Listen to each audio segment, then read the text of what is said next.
Hi friends, welcome to my channel. చిన్ని serial గురించి తెలుసుకుందాం. అమ్మో, ఈ చిన్ని ఏంటి అన్నయ్య తీసుకొస్తుంది? అన్నయ్య గారు నన్ను చూశాడు అనుకో, కొంప మునుగుతుంది.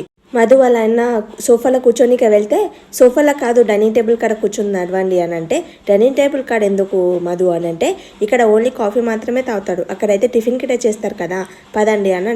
నీకు బాగా తట్టింది డైనింగ్ టేబుల్ కాడ కూర్చోవడం అని మ్యాడీ అంటాడు. అంటే నాకు తట్టలేదు, డైనింగ్ టేబుల్ చూశాక తట్టింది అని. మీకు తట్టినా తట్టకపోయినా నేను ఇప్పుడు టిఫిన్ చేసే ఓపిక నాకు లేదు, ఆల్రెడీ నేను తినేసి వచ్చాను కాబట్టి అని లేవనికపోతే, మాస్టర్ కూర్చోండి అని అంటుంది. థ్యాంక్స్ సార్ వచ్చినందుకు అని మ్యాడీ అంటాడు. మీ ఇల్లు చాలా బాగుంది మ్యాడీ అని అంటే, మధు కాఫీ తీసుకొస్తారు, ఇదిగోని తీసుకొని సార్ అని. ఆ డైనింగ్ టేబుల్ కింద మన లోకి దాచుకుంటుంది అనమాట. తర్వాత వాళ్ళ అన్ననే కూర్చుంటాడు అక్కడ. మన లోకి తుమ్ము వస్తుంటుంది, మనలోకి తుమ్ముతుంది.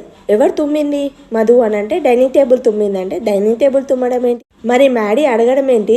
ఐదుగురిలో ఎవరో ఒకరు తుమ్ముంటారు కదా, మనం ఐదుగురం కాకుండా డైనింగ్ టేబుల్ కింద ఎవరైనా ఉన్నారు అని అనుకుంటున్నావా ఏంటి? అనుకోవట్లేదులే, దొంగ మొక్కంది, కావాలనే ఎక్కిస్తుందని లోకి. ఇక నేను బయలుదేరుతాను, బాయ్ అని చెప్తాడు చందు. సరే బాయ్ అన్నని చెప్పేసి మన లోకి జగ్గు పట్టుకొని మధు మీద ఇట్లా ఇస్రాడానికి వెళ్తే, నన్ను చంపేయనికేనే, నన్ను నా ప్రేమని ఇప్పటివరకు నువ్వు చంపలేవులే అని మన మధు అంట. నిన్న నాకు ఏదో వార్నింగ్ ఇచ్చావు, ఈ ఫంక్షన్కి రావద్దని కదా, ఏదో నేను వస్తే ఏదో జరుగుతుందని ఏమో చేస్తానని అన్నావు కదా. ఇప్పుడు మీ అన్నయ్య వస్తే భయపడింది ఎవరు, నువ్వా నేనా? అనవసరంగా నువ్వు నన్ను భయపెట్టాలని చూస్తే ఇలా నేను నిన్ను భయపెడతాను. నువ్వేదో వార్నింగ్ ఇచ్చి నన్ను భయపెట్టాలనుకుంటున్నావు, కానీ నేను అలా వార్నింగ్ ఇవ్వను, డైరెక్ట్ భయపెట్టేస్తాను. ఈ ఇంటి కోడలు అని ఎక్కడ తెలిసిపోతుందని డైనింగ్ టేబుల్ కింద వెళ్ళి దాచుకున్నావే, అదే విషయం మీ అన్నకి చెప్పేస్తే నువ్వు ఎక్కడ వెళ్తావు అని అంట. అత్తయ్య చందు నిన్ను వెతుకుంటూ వస్తే ఎక్కడ దాచుకుంటావు? నువ్వు మేనత్త కూతురు అనుకోకపోయినా నేను మేనమామ కూతురు అనుకుంటున్నాను. నా మీద నువ్వు ఎన్ని కుట్రలు చేసినా ఆ కుట్రలు పడకుండా చేస్తున్నా.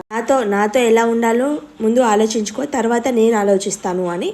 నీ ముఖానికే కాదు, నీ మనసు గిట్ట చెమటలు పట్టేలా ఉన్నాయి. అయితే రూమ్లోకి వెళ్ళి ఫేస్ వాష్ చేసుకొని మంచి పౌడర్ పూసుకొని మీ మనసుకి చెప్పి వచ్చేసాయి అని చెప్పి మన శ్రేయ గిఫ్ట్ పట్టుకొని నిలబడుతుంది. ఏంటి గిఫ్ట్ ఇవ్వాలి అంటే, మీ బావ రూమ్కి వెళ్ళడం సిగ్గా అని అంటే, అలా ఏం లేదు, బావనే వచ్చాలే, బావకి ఇద్దాను అని. ఏంటి అలా చూస్తున్నావు? బర్త్డే బాయ్ కదా బావా, అందుకలా చూస్తున్నావు. నీ డ్రెస్ చాలా బాగుంది బావా, థ్యాంక్ యూ, ఇగో నీ గిఫ్ట్ తీసుకో, minimum happiness of the day అని చెప్తుంది. బావా ఇప్పుడే నువ్వు ఓపెన్ చేయాలి ఇది అంటే, సరే. శ్రేయ గ్రీటింగ్ కార్డ్ ఇస్తుంది, అలాగే దానిలో నెమలిక ఉంటుంది అనమాట. అది చిన్ని తనకి ఇచ్చినట్లు ఉంటుంది అనమాట. ఆ నెమలిక తీసి కోపంతో కింద పడేస్తాడు. ఎందుకు అలా చేసావు బావా అని కొంచెం అడుగుతాను అనమాట. అడిగితే మన మ్యాడీ అంటాడు, శ్రేయ నువ్వు గిఫ్ట్ ఇచ్చావు, విషెస్ చెప్పావు, అంతే, వదిలేసాయి మ్యాటర్, మళ్ళీ పెద్దగా చేయకు అని చెప్తాను. చూసావా అత్తయ్య, నేను ఎంతో ఆలోచించి నెమలికని గిఫ్ట్గా ఇస్తే ఇలా మాట్లాడుతున్నాడు బావా అని.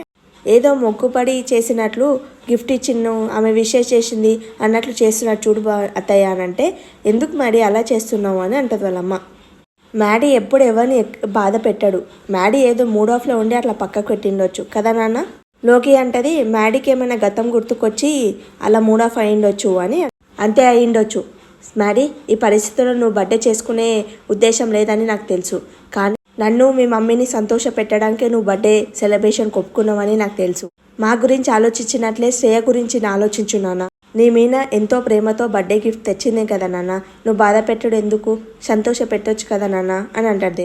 సారీ శ్రేయ, నేనేదో మూడ్ ఆఫ్లో ఉండి నీకు అలా మాట్లాడానంటే నువ్వు నాకు సారీ చెప్పడం ఏంటి బావ? నేను ఇచ్చిన గిఫ్ట్ తీసుకున్నావు కదా, నేను చాలా హ్యాపీ అయినా డాడీ. అందరికి అక్కడికి వెళ్ళగానే తులాభారం ఉంటుంది అనమాట. మ్యాడీ తులాభారాన్ని చూడగానే చిన్నప్పటి తన చిన్నిని గుర్తు తెచ్చుకుంటాడు. ఏమేమి జరిగిందో అన్నీ గుర్తు తెచ్చుకొని, ఏం బావా ఏంటి ఏం ఆలోచిస్తున్నావు అంటే, చిన్నప్పుడు విషయాలు గుర్తుకొచ్చాయంటే, అవును చిన్ని గుర్తుకొచ్చిందని అంటాడు. మ్యాడీ గుర్తు రాకునే టైంలో గుర్తుకొచ్చింది. ఏం డాడీ ఇలాంటి టైంలో తులాభారం ఏంటి అంటే, నీకు దిష్టి తగలకుండా అరేంజ్ చేశాను, ఈరోజు నీ బర్త్డే కదా, చిన్నప్పుడు గిట్ట ఇలానే చేసాం, నువ్వు ఆనందంగా ఉన్నావు, అలాగే నువ్వు ఫారెన్కి వెళ్ళిపోయావు, చేసే అవకాశం రాలేదు, మళ్ళీ ఇప్పుడు వచ్చావు కాబట్టి చేస్తున్నాం, నీకున్న దిష్టి అంతా పోయి నువ్వు ఆనందంగా ఉండాలని. తులాభారంలో కూర్చోపెడతారు మన మ్యాడీని, కూర్చోపెట్టి అలాగే ఆశీర్వదించమంటారు పంతులు గారు వాళ్ళ అమ్మ నాన్నని. వాళ్ళు ఆశీర్వదిస్తారు. శ్రేయ నువ్వు వచ్చి కార్యక్రమం మొదలు పెట్టమ్మా అంటే, మొత్తం నేనే మొదలు పెడతాను, ఇప్పుడు చూడు నేను వేయగానే మా బావ తూలుతాడు. పంతులు గారు రోకిని చూసి, ఎవరమ్మా నువ్వు అని అంటే, నేను ఆయన భార్యని అని అంటే, నువ్వు గిట వచ్చి సాయం చేయొచ్చు కదా అని అంటే, ఆమె గిట వెళ్ళి సాయం చేయి. బెల్లం పెట్టుడు అయిపోయింది కాబట్టి ఇప్పుడు బంగారం పెట్ట అందరు వేస్తారు కానీ తూగదు అది, అందరు వచ్చి బంగారం వేస్తారు.